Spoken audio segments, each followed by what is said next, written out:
Since Kelly got to share a human story yesterday, I'm going to share a human story as well. But when I was first going into system operations and when I was becoming a power system operator, of course, I thought I knew it all. But my engineering manager came in and he said, "Do you know what the biggest risk is to our system?" And of course, I had all the answers, probably cybersecurity, tools, training, and trees, all of these things. And he said, "No, it's a couple of guys with some high-powered rifles going after our transformers, and that would take down our entire system." So that's always stuck with me, and that's why SIP 14 has always been a really high priority standard for me. So we are really lucky today to have John Piccioni and Frank Gauthier here today with us to talk about SIP 14. And this presentation will focus on preparation, detection and analysis, containment, eradication and recovery, and post-incident activities. So please help me in welcoming these two gentlemen to our stage. Good morning, everybody. Thank you, Deb. Appreciate it. I'm a little disappointed. I went to GridSecCon last week and the presenters had intro music. We didn't get any of that here. No AC/DC, nothing when we walked out, but we'll make it work. You're stuck with a couple of bald kings. I hope we're not glaring too much for you guys. But yeah, we're gonna go into this. The purpose of this is to talk about SIP 14, like it was mentioned, but it really is a basis of discussion on what could work for your program. We're not here to recommend products or specific techniques.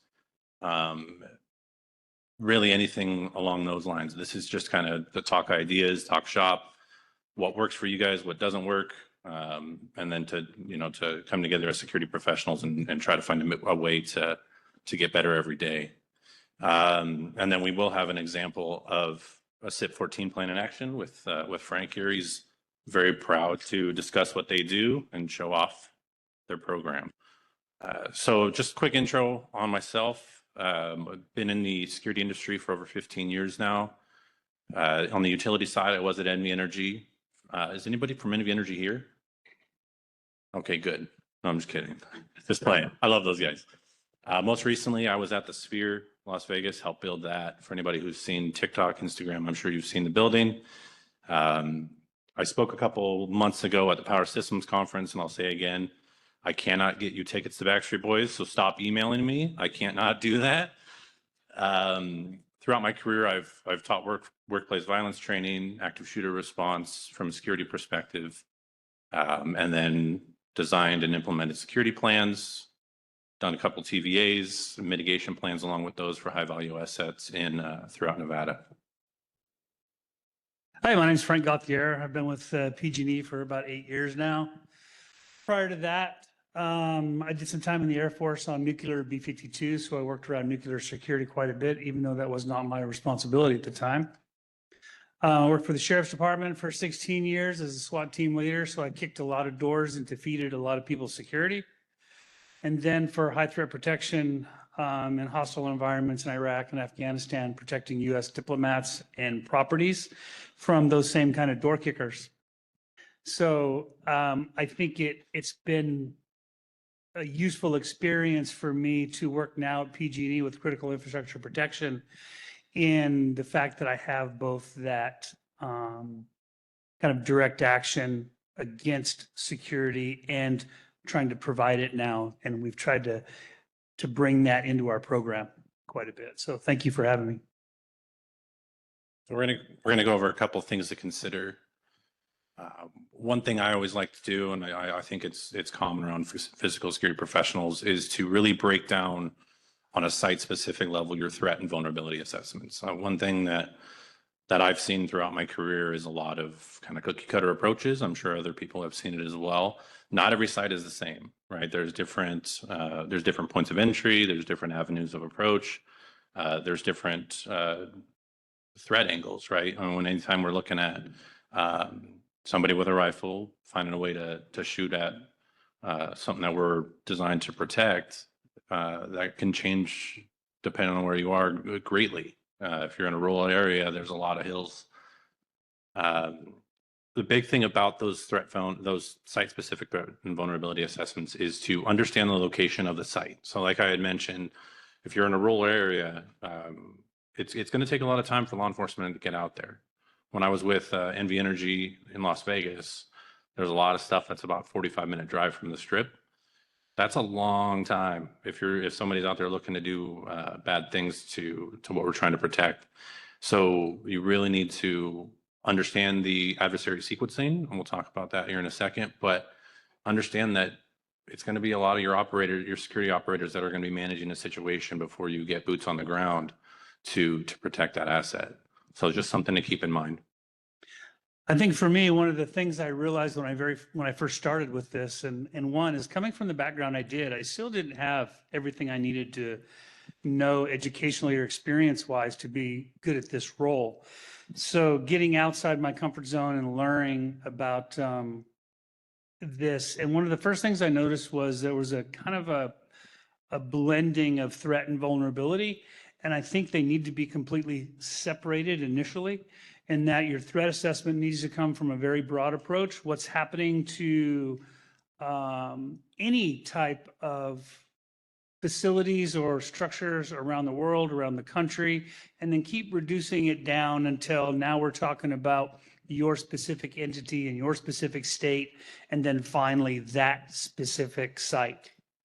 And once you've done that from a threat assessment, now you can evaluate the vulnerabilities to those specific threats, which is very important. And then understanding the difference between criminality and terrorism is also huge. Criminal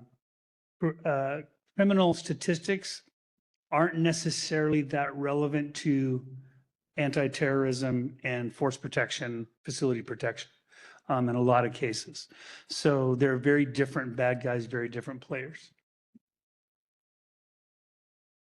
Has anybody dealt with a adversarial sequence diagram? Most people should, right? Okay. So you've probably seen really technical, very elaborate ASDs. Like I said, I've been a physical security guy for a long time, so this is about as advanced that I like to go with my ASDs. But it's something that's simple, it's easy to communicate, it's easy to understand, and I can walk through it, right? So it doesn't need to be super elaborate.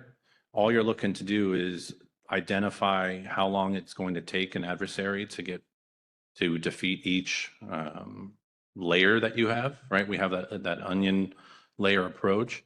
So you're going to, sometimes you might just have to walk this yourself, and you're going to act as that bad actor. How long would it take you to defeat the perimeter wall that you have? How long would it take you to get into the building itself? And then as you get into those inner layers, you're going to be getting into secure areas before you get to the asset. And then the last task should be to escape. That's always one way that I recommend or suggest to any physical security professional, whether it's on the corporate side or utility side. It's something that just always look at, when do you want to stop that person? Typically, obviously, before the asset that you're trying to protect. So you want to stop before that.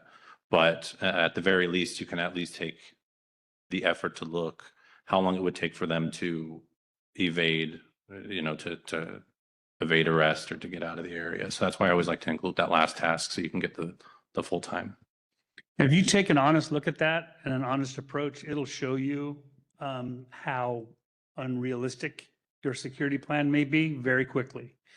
If you're doing an ASD and you're saying that your 2-inch chain link fence is a 30 to 40 minute breach time, then that's not realistic. Because in today's modern tools and just modern hand tools, that's about 30 seconds at the most. So if you take an honest approach, it'll show you really quickly where your soft spots are. So a couple of tools to improve the response is to, when you create your security plan, create it in a way that it's going to be a living document, that it's going to be something that's going to evolve. As we know in the security industry, everything changes, right? The threats change, the bad actors change. and your sites are going to change, right? New buildings are going to be added, new perimeter fences are going to be put in. You want to be able to edit those documents and change them as the threats change. So as new threats come up in the world, you'll be able to plug those in, update your ESDs, and start changing your mitigation plans. One thing for improving response is the testing and training of your security staff. We had talked about law enforcement being the response that, you know, can be delayed. You're going to have a lot of times where your security staff might be there. You might have times where your on-field personnel or your on-site personnel are going to be there. So with that testing and training, schedule your drills. You know, schedule the drills. Let everybody know to be there. Like Josh had mentioned, plan them at night. Things are going to change at night, especially when you're at a substation or you're at a power plant. It's going to change. You're going to be able to see certain things that you won't be able to see, and a lot of times you might realize that your motion detectors or your cameras don't work at night. That's a big thing that we also that I have seen. And then Frank will get into it in a little bit. Is test the system. Have fun with it. Do penetration testing. You know, test your own team. It's that iron sharpens iron approach, right? It's us versus them, and sometimes you get a lot of volunteers that want to be the bad guys, and they get to try to break the system. But you're training your own team, so it's something that you only get better every day. And then routine accuracy checks with contact information for response parties. So I know I was victim to it a couple of times, where you go and look at your contact information for a sergeant who used to be in that patrol area, and they've retired, right? And you're like, it was 4 years ago that we had this phone number. So set up a time that works for you, that's reasonable, to where you can check the accuracy of those numbers. You know, just give them a quick call. Hey, just checking in. Make sure that everything's good. Are you still responsible for this area? Is there somebody else that's responsible for it? So it's easier to figure that out and correct it prior when you can control it than at 4 a.m. on a Saturday when nobody's answering their phone and phone calls are getting unanswered. Yeah, on the penetration testing, I had seen them all done as these complex red cell type tests where they bring a third party evaluator in. That's great. We do that too, just to validate our system, but they don't have to be that complex. And we'll talk more later about the way we do pen testing, but to give an idea, we do probably 200 to 300 tests a year. They're not expensive. People have to go to the sites. I have to go to the sites to check on the status of the site. So when I go there, I do a pen test every time I go. And we'll talk about the different levels, and then adding a third-party assessment of your program and also your results is a great way to kind of wrap up the year. On accuracy checks and contact information, we noticed that a lot of folks that we hired were retired law enforcement after, 20, 30-year careers. Their contact and coordination was done with their peers from their department, and that information wasn't getting down to dispatch or the patrol supervisors.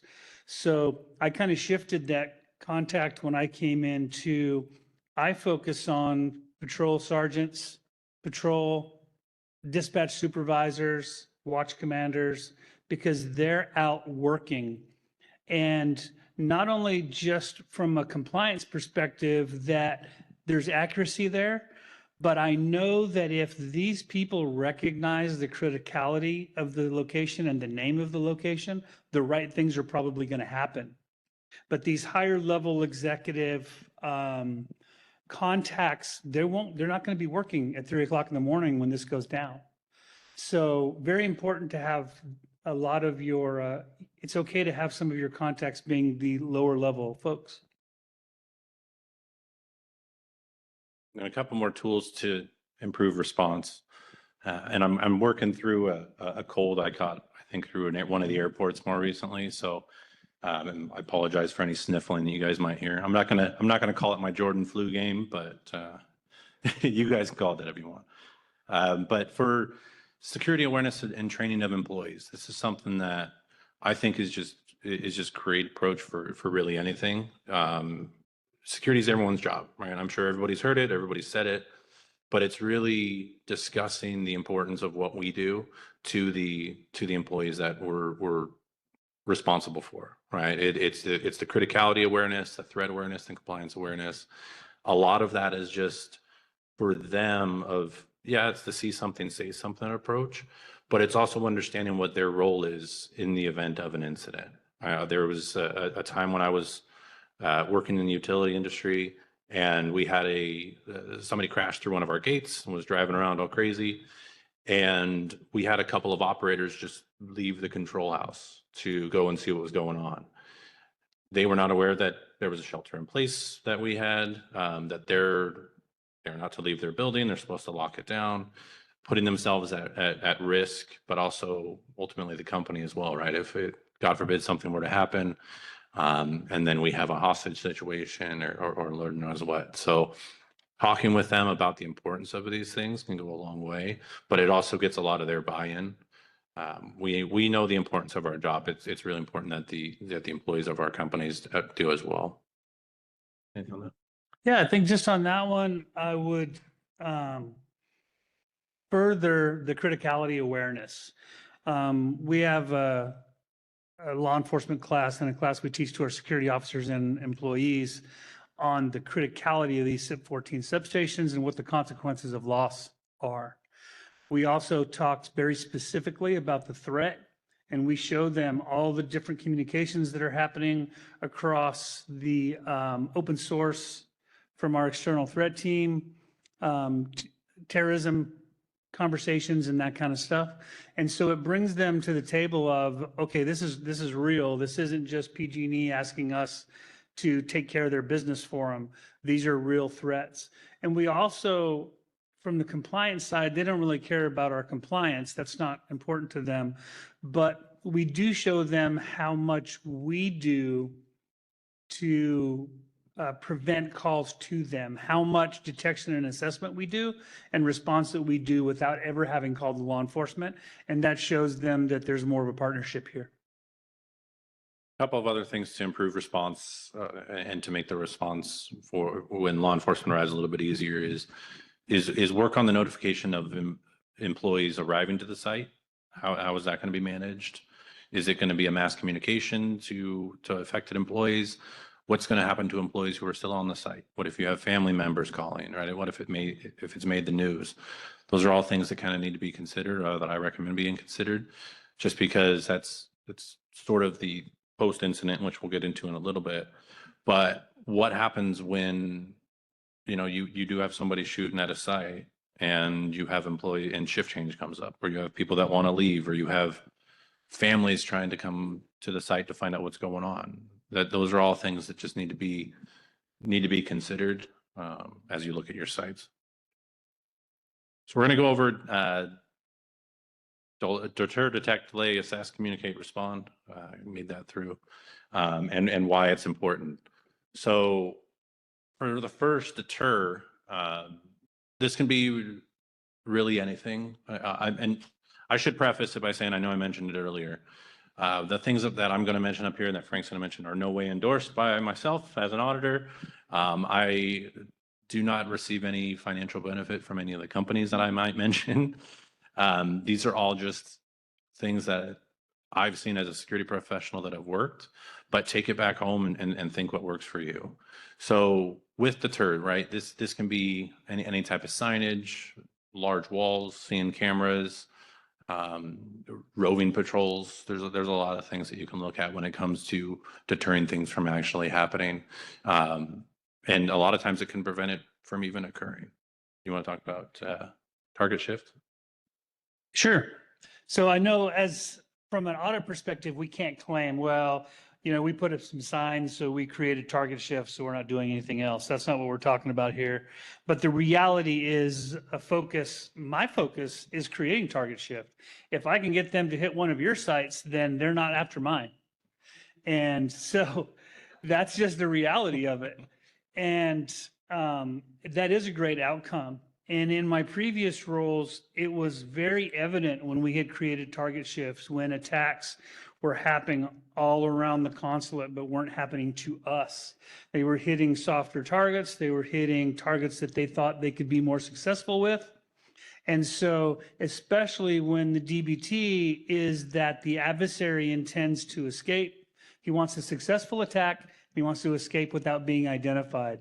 If I can give him a really solid impression that he will likely be identified before he ever starts the attack, then maybe he just drives on by. So target shift is huge in my mind all the time. I always feel bad.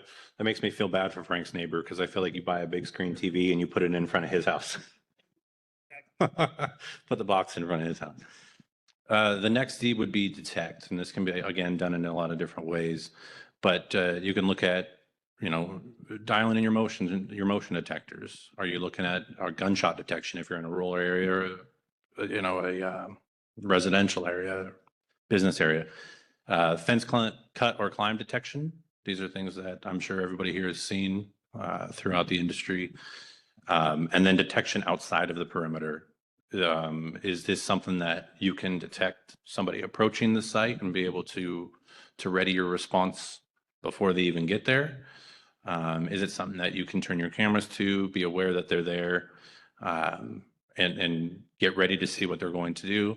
And then with delay, the big thing, anybody who's taken the PSP certification is aware of this, but delay without detection is not delay, right? Anybody who's seen Escape from Alcatraz, it took Clint Eastwood a long time, but he ended up getting out of that cell because there was no detection, right? If you put a 3-foot thick wall outside of your perimeter and you don't have any detection that's out there, who knows, somebody can be out there just picking away at it for weeks and they can get right through it.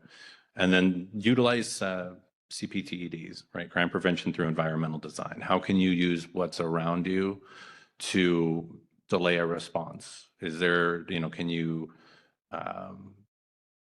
get creative with your vegetation, with where your irrigation systems go, any type of boulders, trees, anything that you might be able to do to assist in that sense, just to buy yourself a little bit of time for your security force.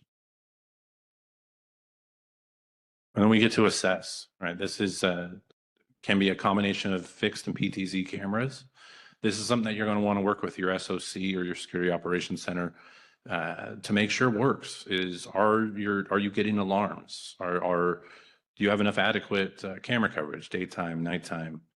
Sometimes it just requires somebody going out to the site, getting on the phone with the SOC and just walking around. Hey, I'm going to walk from this side of the fence or this side of the perimeter or this side of the perimeter. Can you keep eyes on me the entire time? What alarms am I setting off? Just a simple walk. Again, do it at nighttime as well. Not all criminals just break through during business hours during the week. So one thing to keep in mind with your camera systems or with camera systems is a combination of the two is great, because as anybody who's sat behind a security console knows, you're going to have a PTZ and you are going to look to the left and things are going to happen to the right. Happens every time in my experience. So if you have a combination of it, you're going to have fixed cameras on your entrances, so those are going to be covered. But then you have a PTZ camera that's going to allow you to investigate an active incident. You're going to be able to follow the person, find out what's going on while you're still protecting the asset. And then with communication, real-time information flow to comm systems. Are alarms coming through at a timely fashion? Are your SOC operators getting them? How are they responding? If notification needs to be made to the on-site personnel, how long is that taking and how can it be sped up? Right? If we have an incident on-site personnel should be made aware of it as soon as possible. And that's going to be up to, to you to find out what works and what numbers need to be called. Find a number that's going to be 24/7. There's always somebody in that seat, and you can get a hold of them and let them know exactly what's going on. But then that communication piece is also to your response forces, right? Who's going out there? Is it a patrol person? Is it or patrol security? Is it law enforcement? Who's heading out there? How are you going to be able to communicate with them constantly? Yeah, one call is nice to get them out there, but when you have an adversary running around the entire site, it's easy to have that real-time communication to let them know the direction somebody's heading. And then with response, PA systems are becoming more prevalent in the security world. A lot of what I've seen, I'm sure everybody's seen it as well, is the AI or the automatic PA systems that are being used with camera systems nowadays. I don't see those working for very long.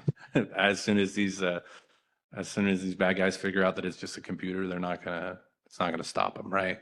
So consider the use of a scripted or an unscripted response.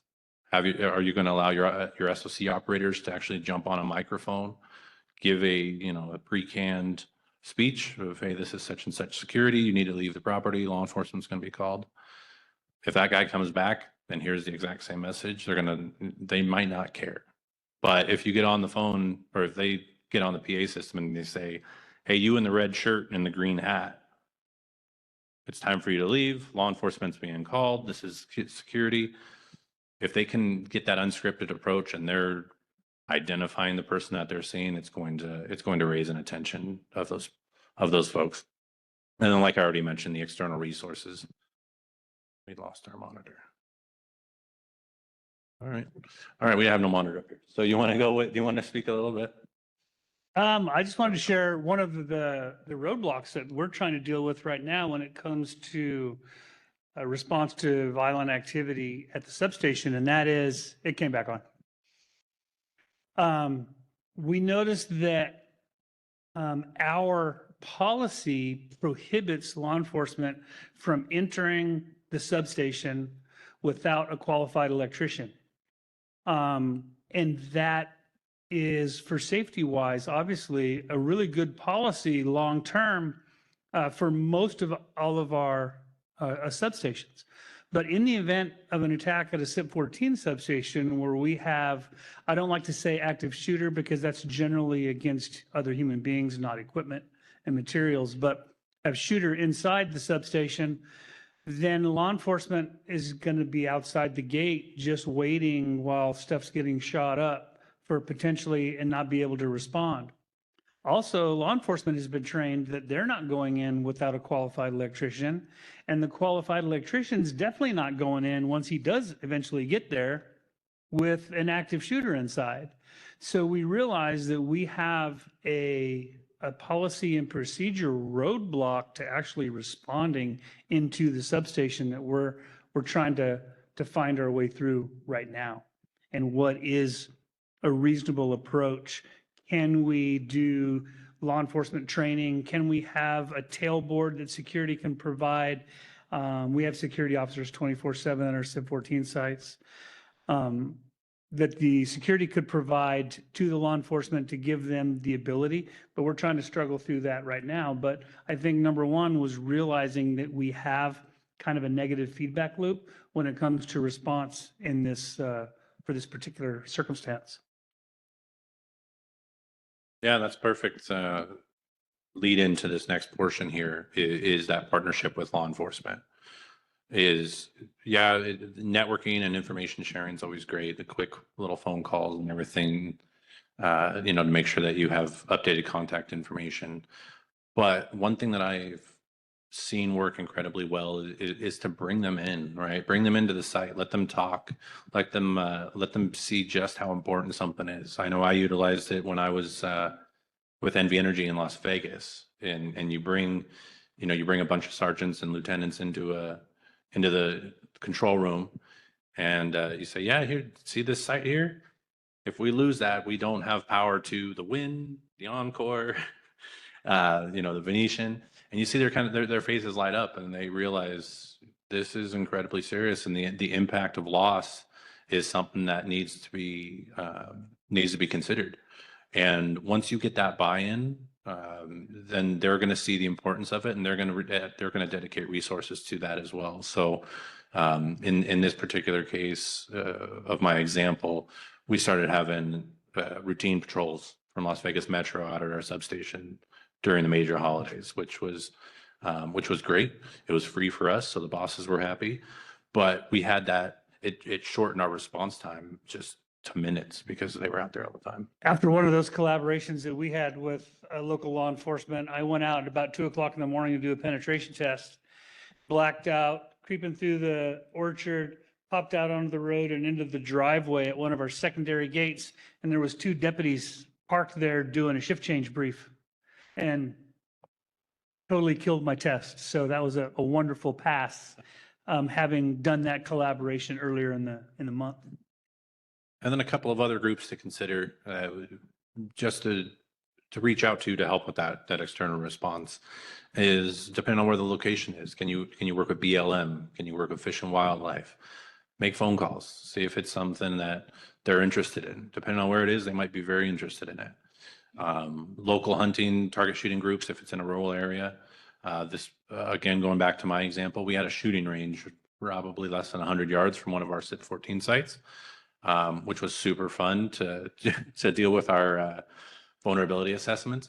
But it was just reaching out to the local target shooting group, see if they knew anything about it, see if they were able to move it, see if they were able to change where what downrange was. It's like, hey, can you try to keep this substation away from being downrange? I know it's kind of a hard ask, guys, but post-incident. So these are things that we had discussed. Once the dust is settled, once everything is over, is what are the actions to take from there? Or from a security response force or the security response, is you're going to want to walk the site. Yeah, you can look at things on camera, you can prep video and everything, but a lot of times you're just going to need to go out there. Put your bad guy cap on, look for where the point of entry was. If you were a bad guy, how would you come in? Where, if it's a rural site, how did they get up there? Was it ATV? Was it a truck? Check those areas for any type of potential evidence, avenues of approach, like I had mentioned. But you're also going to want to walk out there with SMEs for check for damage, check for loss. I've spent a lot of time in substations. If anybody told me to check out where damage was, I wouldn't be able to tell you. So you want to get the SMEs out there so that way they can find out everything's working, any type of issues that there might be had, and how, what we need to do to start recovering and replacing these things. Reach out to cybersecurity to monitor any potential intrusion devices.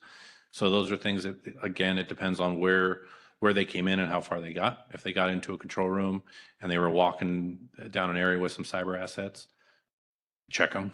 It's very easy, as I'm sure everybody here is aware. Plug it in a thumb drive. It does not take very long. And then again, work with the SMEs to get that true value loss. It is necessary for police report, but you're going to want to include the loss of the value of loss, but also the replacement cost. You're going to include both of those. Law enforcement's going to want those.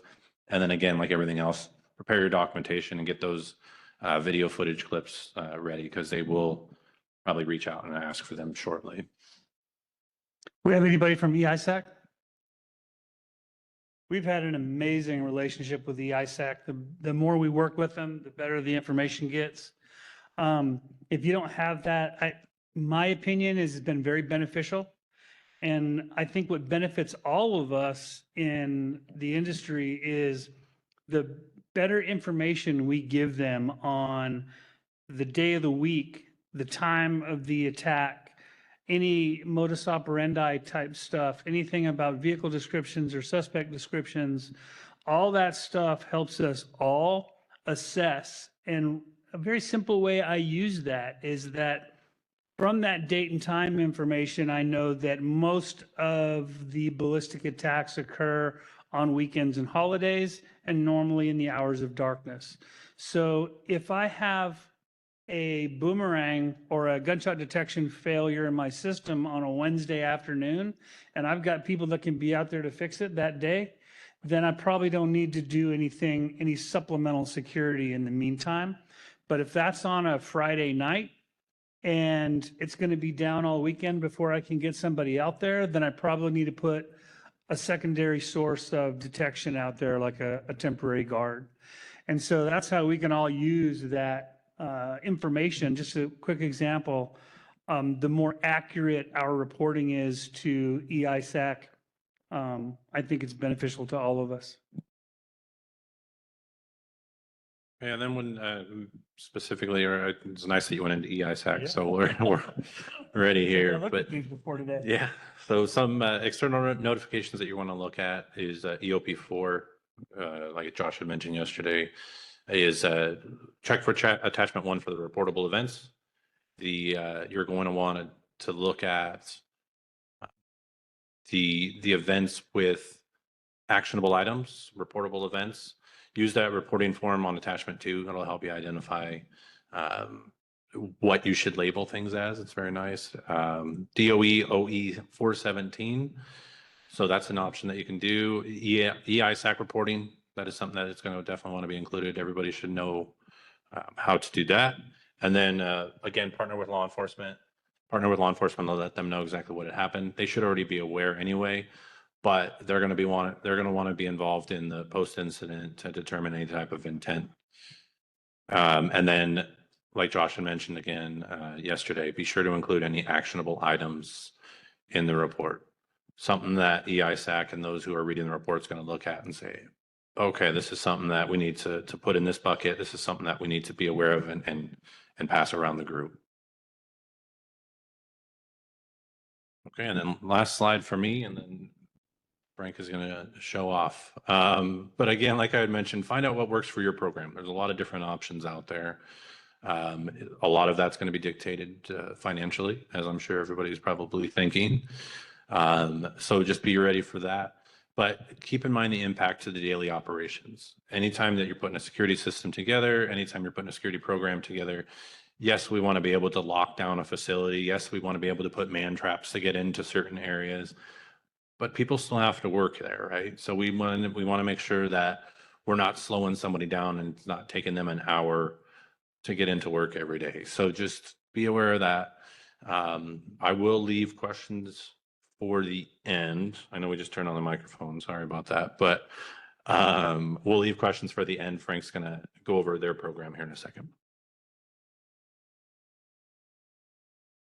So some of the things that we've developed that I'm super proud of, again, I don't want you to think that PG&E just throws money at me. I have to find ways to show value of things. And then luckily, because they are supportive, they become programs. So I started a personal relationship with EISAC, with OE 417, with anybody, a couple of different agencies, helping me understand gathering threat intel over the years, and started showing that to our middle management and our executives on the value that it created for both doing our CIP 14 program, but also just the general health of understanding what the threat was.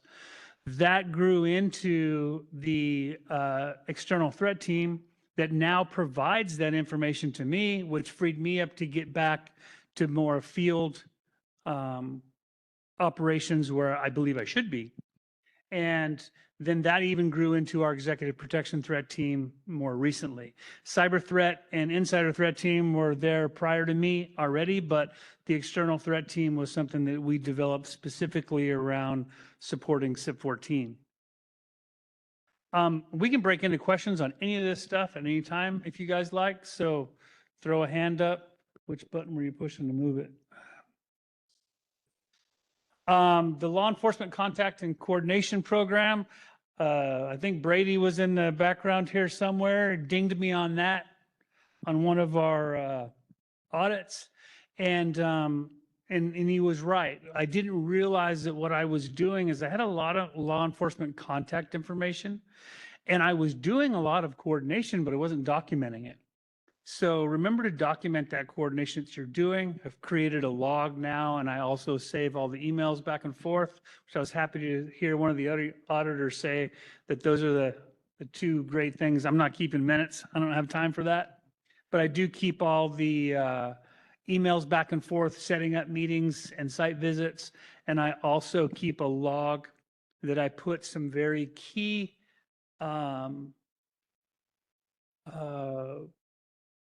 key ideas to discuss with law enforcement. So we talk about criticality, we talk about threat, and then I can just check the box on that log that I discussed these things with them. We went on to, I was really struggling getting law enforcement to participate on any real level with site visits and the training. So we had set up the NERC 900 training, which is about a 4-hour training block, includes a site visit. We do it for our employees and our security officers associated with CIP 14. I was getting limited success with law enforcement on that.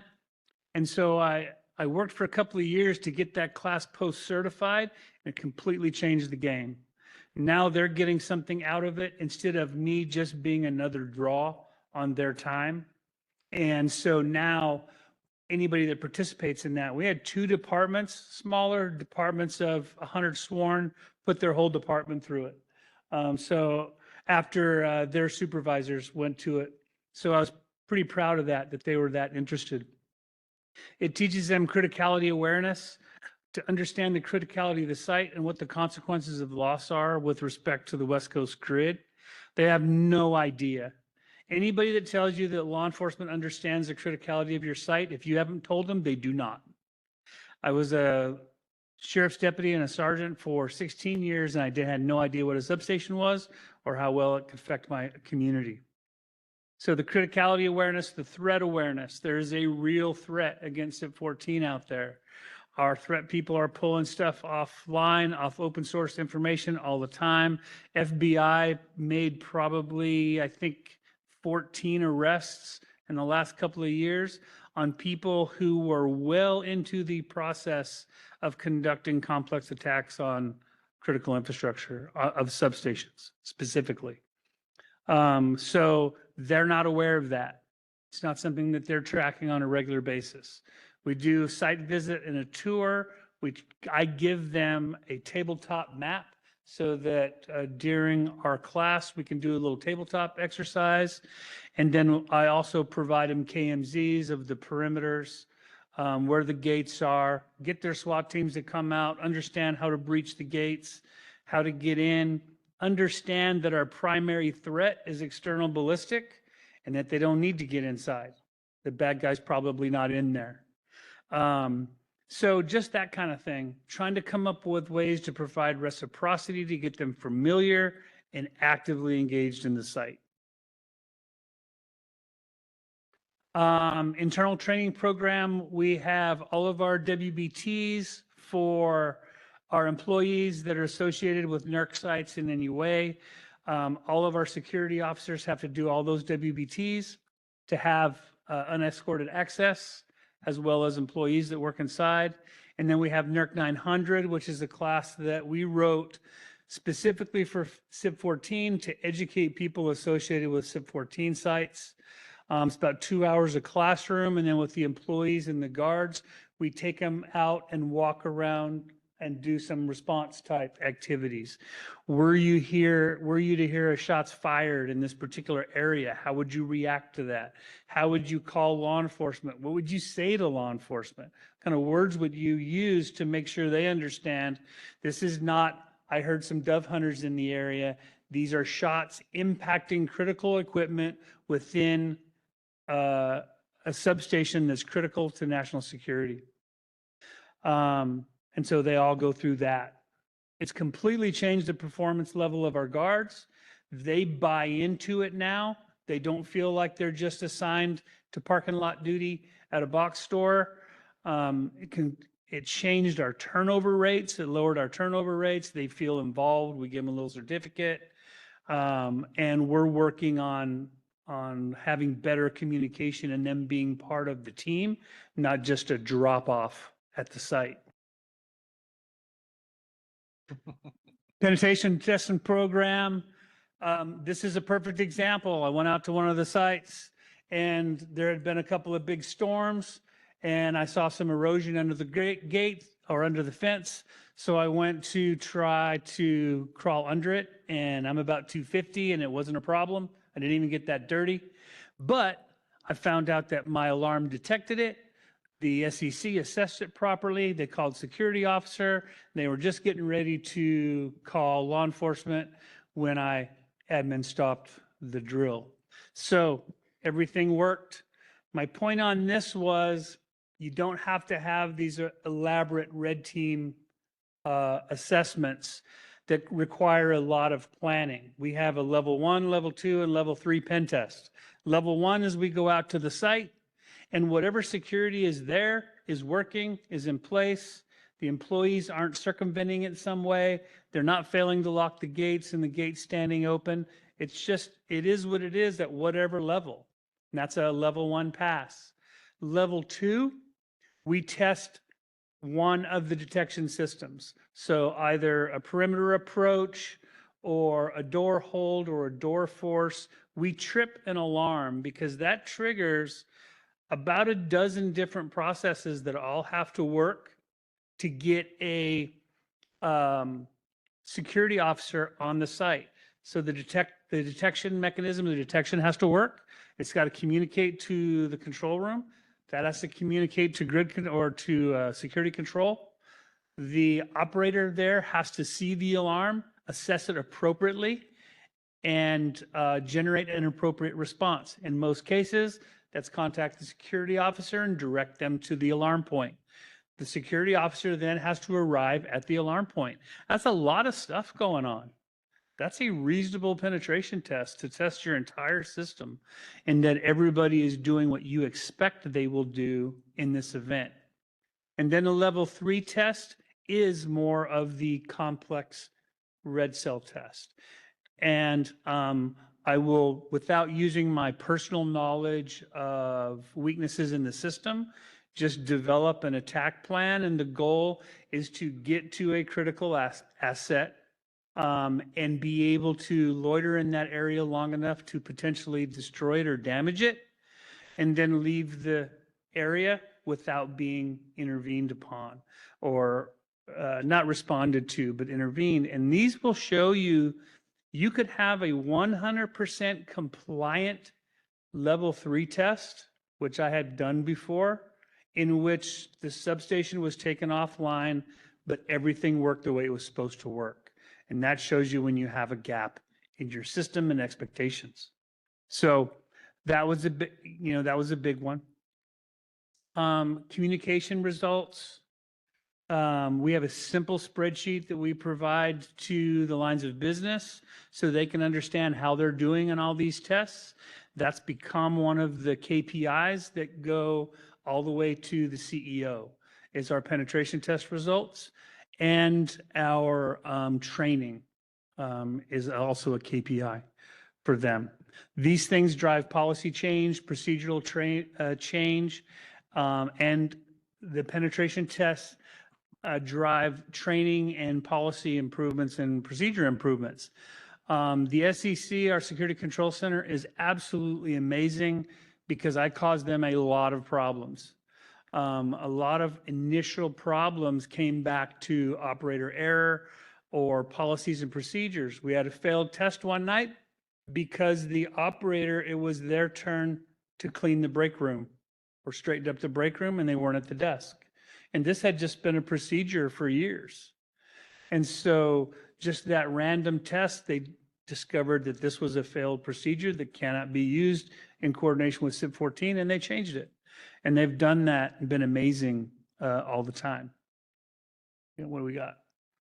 Got another one? I love the bad guy selfie, by the way, too. The what? Your bad guy selfie. Oh. I sent that to the SEC. I says, I hope you know where I'm at because guard's on the way. So some of our current technology that I find to be very effective, precast concrete walls. So that's a big leap for a lot of companies, a big expense leap from, especially from 2-inch chain link. But what we found is that chain link in general is just done as a high risk or high threat security measure. They can go to the flea market and probably buy a set of bolt cutters that were stolen out of one of your trucks for $5 and gain access to your site. So chain link in general, let me give you a caveat. We'd have a site that's literally a block and a half away from the police department, and they are very aware of the importance of it.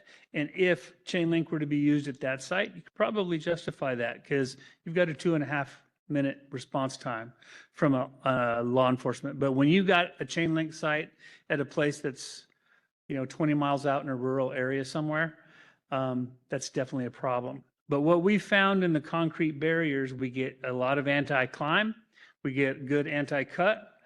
We're adding dig under, which we'll talk about in a minute. But even standard substation compaction is pretty difficult to dig through. but we're also getting a pretty high level of ballistic resistance. We have 2 general manufacturers that we used. I've tested the first one. It tested right around a UL level 7. And then we're getting ready to test the other one, and we expect the results to be the same or a little bit better. So the jump from standard precast concrete to a level 8 barrier is about 300% increase. And that's something that I don't think we can justify to our customers to that level of expense. So I think the level 7 is pretty good. It's very ballistically resistant from a reality perspective. 100% detection and assessment. It's very important for your relationship with law enforcement that you can assess and respond to some level to most of your alarms. And so one of the things I do when we're modeling the video analytics for the site is to make sure that I don't have detection zone somewhere where I have no ability to assess it, because now I'm stuck with calling a guard or law enforcement, especially sites that don't have, you could have a little gap if you've got a guard there, but if you don't have a guard, then who's going to go assess that alarm every time it goes off? And you can't see into that gap.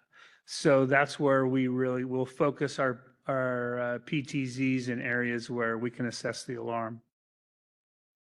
2D ground radar, we found that to be effective in tracking a target once the alarm goes off.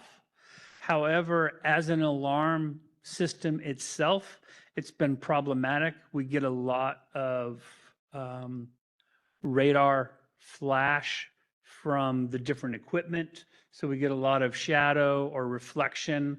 And so it hasn't been very effective as a alarm source itself, but it's great for tracking an adversary.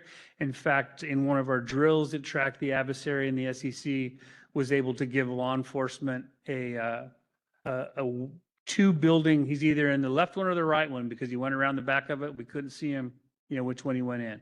So they took a whole 40-acre site and reduced it down to 2 small impact buildings for law enforcement. So very effective in that manner.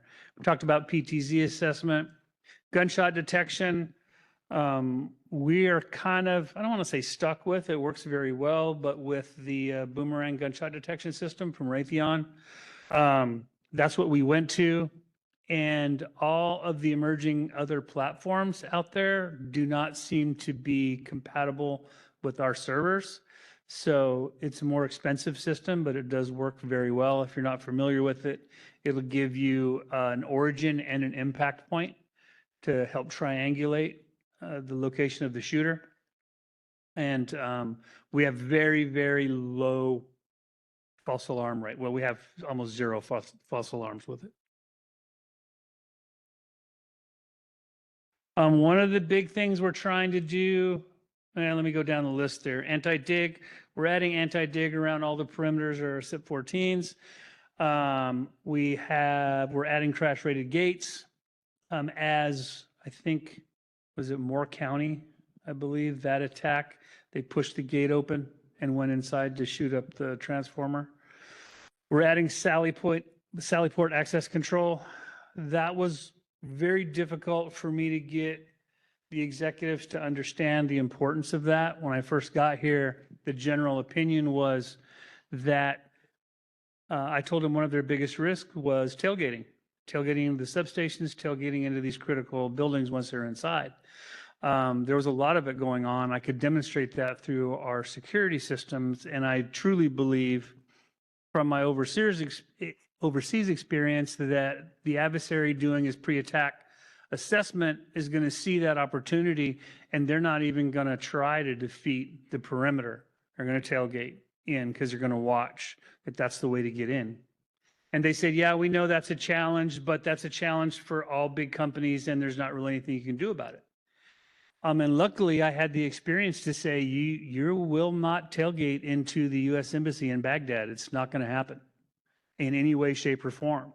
It's not a matter of can you stop it. It's do you have the will and the intention to stop it. It is stoppable.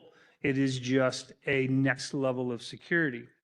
And that sunk in over the years, and we were able to get them to add sally ports and an elevated guard shack to SIP 14 to eliminate tailgating. See if there's questions. Okay. Any questions? I've been waiting for hands to pop up because I'll do this all day. I had to reduce this to 5 slides and it We gave me a heart will attack. filibuster the rest of the time, I swear. The bell doesn't dismiss you, we dismiss you. Good. Hey, thanks, guys. This is MJ from Salt River Project. We talked a lot about these plans, and a lot of this was focused on the requirements. I'm going to talk a little bit just about the compliance end. So you got the R4 and R5 where we do our assessment and we come up with these plans. For R5 where we have to get where you have to go and get a third party to kind of assess the plan. Have you ever gotten anything useful out of that from a third party? So I have different hats that I have to wear when I answer that. Yeah, that's okay. Go ahead. I've received when I was on the ND side, we received we knew as security professionals our system was not up to snuff, and we did the assessment. We had the third party come out, check it out, and they came back and said, "Yep, everything's good." And personally, with my integrity, I didn't feel comfortable just, I know it's not good. So we ended up going somewhere else and said, like, let us hear it, like any security person, like, let's hear what we're doing wrong. So I think it's really just understanding where you are, and then kind of communicating it to them, just saying like, hey, this isn't a quick paycheck. I'm not looking for just, everything's right with my car, but like, tell me what's wrong with it. So I think that kind of answers your question. But yes, I did get helpful information. I just had to kind of ask for it. And the other question is on the other side, like SIP 14's like there's this sort of this 2-part. The first part is you got these modelers. It's kind of related to what we talked about with TPL and modeling. It's a lot of those same engineering folks that do the modeling, which is so different from physical security. Do you guys ever get involved with that when they come up with the list of critical sites besides a control center, like for substations? Or do we just like take the role, we're physical security, and we just accept what they give us? I do not get involved in that at all. I don't have the expertise in any way, shape, or form to do that. I'm a security guy. So they give me a list and I proceed. I do some reminders back and forth and check in to make sure that they've started their process.